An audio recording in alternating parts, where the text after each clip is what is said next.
माळकरी व्हा, गंध लावा. माळ का घालायची? कारण तुकोबराय म्हणतात गंध का लावायचा? तुकोबराय म्हणतात ऊर्ध्व पुंड्र भाळ कंठी शोभे तुळशी माळ कापे तया भिने कळी काळ.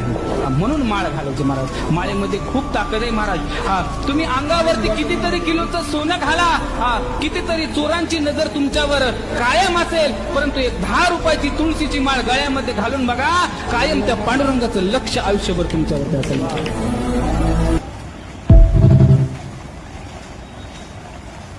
माळकरी व्हा, गंध लावा. माळ का घालायची? कारण तुकोबराय म्हणतात गंध का लावायचा? तुकोबराय म्हणतात ऊर्ध्व पुंड्र भाळ कंठी शोभे तुळशी माळ कापे तया भिने कळी काळ. म्हणून माळ घालायची महाराज. माळेमध्ये खूप ताकद आहे महाराज. तुम्ही अंगावरती कितीतरी किलोचं सोनं घाला, कितीतरी चोरांची नजर तुमच्यावर कायम असेल, परंतु एक 10 रुपयाची तुळशीची माळ गळ्यामध्ये घालून बघा,